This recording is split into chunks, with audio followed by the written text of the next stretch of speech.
Hepinize merhaba. Dolar TL'deki fiyat hareketliliğini zaten aramızda takip etmeyen yoktur.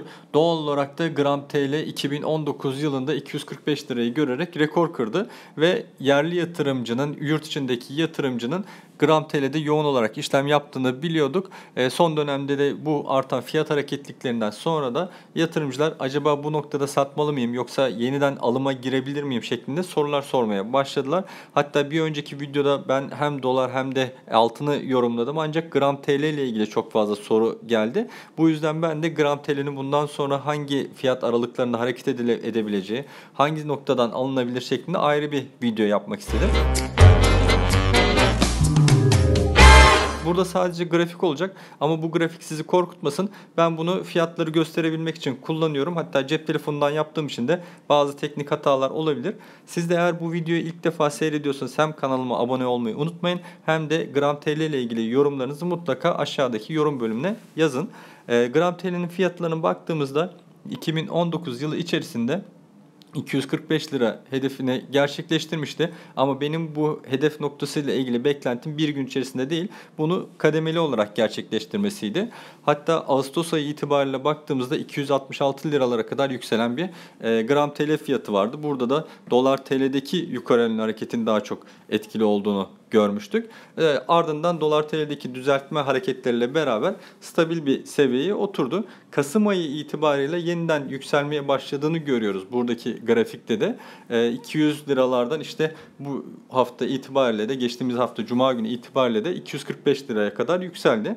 Ancak bu yükseliş tek başına olmadı. Hepimizin de bildiği gibi gram TL fiyatlarını etkileyen iki şey var. Biri dolar TL, diğeri de altının ons fiyatı.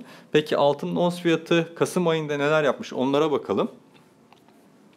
Grafikte görüldüğü gibi altının ons fiyatı yani dolar TL fiyatı sabit kalmaya devam ederken altının ons fiyatındaki yukarı yönlü hareket 1340'lara kadar yükselmesi ve rekor kırmasıyla beraber de gram altının da bundan etkilendiğini görüyoruz.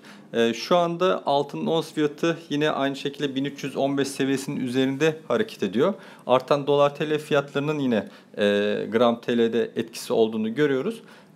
Bu yüzden de gram TL'nin Aralık ayından beri, Kasım ayından itibaren de yukarı yönlü trende başladığını söyleyebiliriz. Genel olarak alım noktalarını ve destek dediğimiz hani kırılma noktalarını belirlemeye çalışalım genel itibariyle. Grafikte belirttiğim gibi 214 lira seviyesi benim için önemli bir nokta. Şu anda gram altında olanlar 214 liraya kadar bekleyebilirler.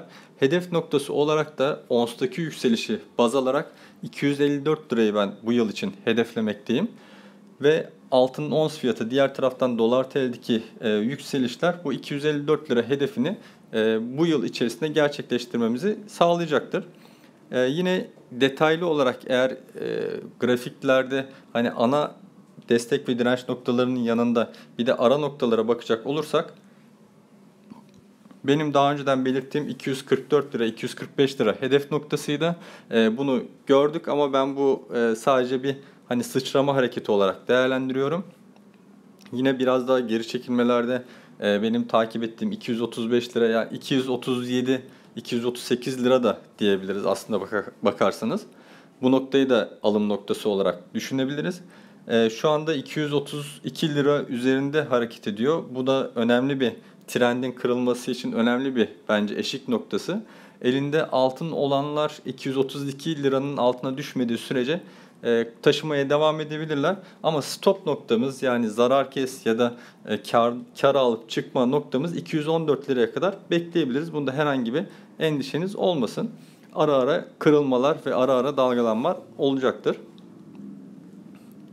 Burada yine grafik üzerinde başka bir destek noktasına hani alım noktası neresi olabilir onlara bakalım. Eğer 232 lirayı aşağıya kırarsa 225 lira, 220 lira yine aynı şekilde destek noktası olarak çalışacaktır. Bu noktaları da yeni işlem yapmak isteyen, altına girmek isteyen yatırımcılar 225 ve 232 lira seviyelerini gram altında alış noktası olarak belirleyebilirler.